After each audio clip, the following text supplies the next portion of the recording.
Have you ever stopped and thought about how much our past shapes us, like really shapes us? Oh, absolutely. I Hmm. mean, it's part of who we are, right? All those experiences, all the ups and downs, they kind of make us us. Exactly. And that's what we're going to dig into today, this whole idea of whether our past has got to be like the blueprint for our future, whether it dictates where we end up.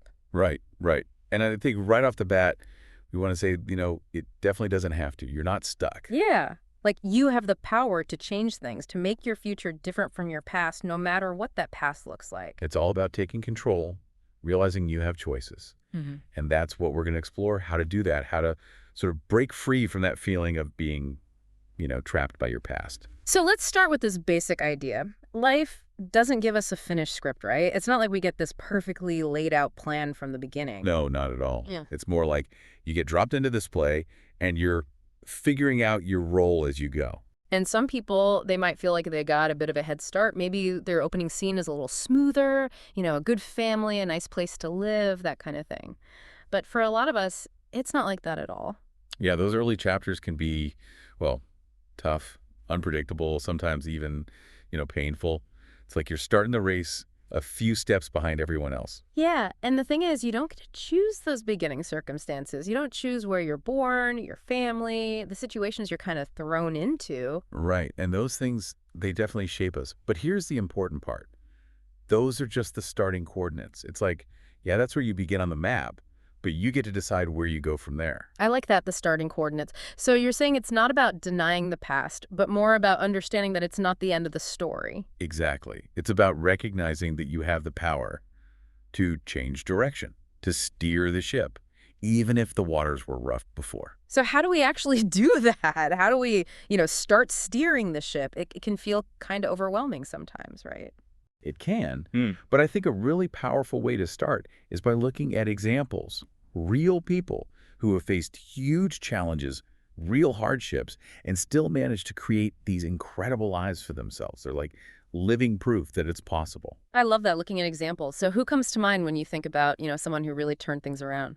Well, Oprah Winfrey is a classic example. Her story is just, it's incredible. The contrast between where she started and where she ended up. It's like, how did that even happen? Yeah, her childhood was, well, it was rough. Growing up in poverty, facing abuse. I mean, those are things that could really break a person. Yeah. It's hard to imagine how you even begin to move forward from that. That's true. But she did. She became this global icon, a media powerhouse, philanthropist, you name it. And it all started with her making a choice, deciding that her past wouldn't define her future. And she's talked about that a lot, about taking responsibility for your own life, not waiting for someone else to rescue you. She even said, and this is a direct quote, "You are responsible for your life. And if you're sitting around waiting on somebody to save you, to fix you, to even help you, you are wasting your time because only you have the power to take responsibility, to move your life forward. And the sooner you get that, the sooner your life gets into gear." And that's such a powerful message, right? It's about that shift from feeling like a victim to realizing you're actually in the driver's seat. You have agency. So Oprah's story is definitely inspiring. Are there any other examples, maybe someone who faced different kinds of challenges? Absolutely. Let's talk about Nadia and Nadim. Hmm. Her story is just wow. I mean, talk about overcoming adversity. Her life took a really dark turn when her father was executed. It's hard to even fathom the trauma of something like that. Oh my gosh, yeah. And then on top of that, she and her family had to flee Afghanistan, seeking safety in a completely new country. Talk about a major upheaval. And their journey to safety, it wasn't easy. Hmm. They ended up being abandoned in Denmark, a place with a totally different culture, different language. Can you imagine arriving in a new country, not knowing anyone, not speaking the language, and carrying the weight of such a heavy past? It's so much to deal with. It would be easy to just, shut down, to give up. Yeah. But Nadia didn't. No, she didn't. She actually thrived. She became a member of the Danish national football team, which is incredibly impressive. Talk about dedication and skill. Yeah, and it's not just the football. She learned 11 languages. 11. And she went on to earn a medical degree. It's like, how is that even possible after everything she went through? It's remarkable, right? It speaks volumes about her resilience, her determination, her absolute refusal to be limited by her past. She even made it onto Forbes' list of most powerful women in international sports. Wow. So we have Oprah, who rose from poverty and abuse to become a global icon, and Nadia, who escaped unimaginable trauma and built this incredible life for herself. Both of their stories really highlight this idea that your past doesn't have to equal your future. Exactly. They're both living proof that you can choose a different path, even if the road you started on was incredibly difficult. And their choices, their determination, their resilience, it's so inspiring. It is. Okay, so let's talk about another example. Someone who maybe faced a different kind of struggle, more like everyday challenges that a lot of people can relate to. Okay, how about J.K. Rowling? Now, her story is a bit different, but just as powerful in its own way.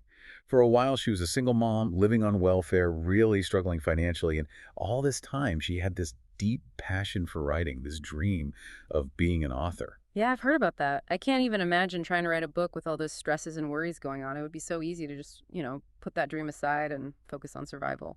Right. But she didn't. She kept writing, even when it was hard, even when it felt impossible. And then, during a train journey, she had this idea for a series of books, the Harry Potter series. The Harry Potter series. It's a global phenomenon now, right? Hard to believe it all started on a train. It is pretty amazing. But what's really inspiring is what happened next.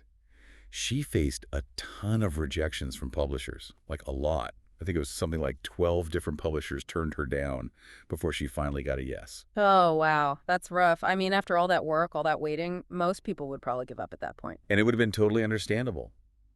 But she didn't. She kept refining her work, kept believing in her story, and eventually that perseverance paid off, big time. The Harry Potter books became this massive success, touching the lives of millions of people around the world. So we've talked about Oprah, who overcame poverty and abuse, Nadia, who escaped a war-torn country and rebuilt her life, and J.K. Rowling, who persevered through financial struggles and constant rejections. It seems like even though their challenges were different, they all share this common thread of, well, just not giving up. Right.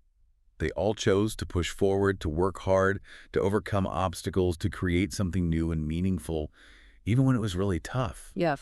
And that's the thing. Life is full of challenges for everyone. Nobody gets a free pass. The question is, how are you going to respond to those challenges? Yeah, that's a good question. Because it's easy to feel stuck, to feel like those difficult experiences are all that define you. It is. But you have a choice. You can let those hardships weigh you down, or you can use them as fuel, as motivation to grow, to learn, to become even stronger. And often, those tough times, they end up teaching us the most valuable lessons. And it's not just about these famous people, right? I mean, we all know people, maybe in our own families or communities, who have faced their own challenges and come out the other side. Maybe they battled a serious illness, dealt with a job loss, went through a divorce, something really difficult, but they didn't let it break them.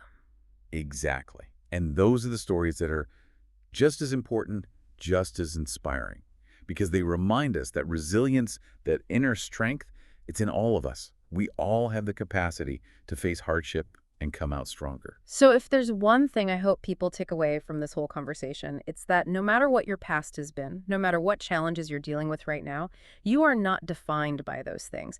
You have the power to change your story, to create a future that's different, that's better. I love that. It's about recognizing your own agency, your own ability to write the next chapter. And that chapter doesn't have to be a continuation of the previous one. It can be something entirely new, something amazing. So as we wrap up this deep dive, I want to leave you with this question. What are you holding on to from your past that might be holding you back? What limiting beliefs are you carrying around that might be preventing you from seeing all the possibilities that are out there for you? Because your potential is huge. You have this incredible capacity to grow, to change, to achieve things you might not even believe are possible right now. But it starts with recognizing that you have the power to do it. The pen is in your hand. What will you write next? Beautiful. Thanks for joining us for this deep dive. We'll see you next time.